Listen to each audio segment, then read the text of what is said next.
Папан айыл өкмөтүндө талаа күн деп туруп окуткан окуучуларыбыз Папан жергесиндеги Папан балчылар кооперативинде түзүлгөн группабызда окуунун жыйынтыгы акыркы талаа күнүн көрсөтүү максатында элдерди чакырып талаа күнүн өткөрдүк. Бул жердин негизги максаты балчылыктагы кирешелүү балчылыктын негиздерин, анан жаңы инновациялык методдорду көрсөткөнгө аракет кылдык. Анын себеби матка өндүрүү, пакет өндүрүү бир эле балчылык чарбасындагы бал эле продукциясын эмес, балчылыктагы матка өндүрүү, анан пакет өндүрүү, андан кийин арын сүтүн өндүрүү, анан ар чарбасынын түшүмдүүлүгүн ашыруу максат болду. Ушул максаттарга канчадыр бир деңгээлде жеттик деп ойлойм. Ушул жерде биз окуткан группанын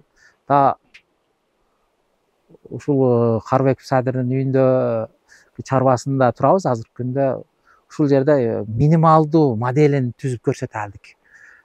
Себеби матканы биринчи асалды көп өндүрүү үчүн ары көп болуш керек. Ары көп болуу үчүн демек арыны матка тууйт.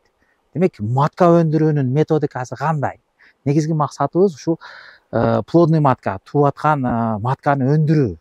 Анан өндүрүлгөн матканы пакетке отургузуу, же болбосо чоң семьяга отургузуу, ушундай методдорду толук ачып бердим десем болот. Бир 12 күндүк семинарыбыз болду. Ушул 4 айда 12 күндүк семинар, практикалык жана теориялык семинарларды өттүм.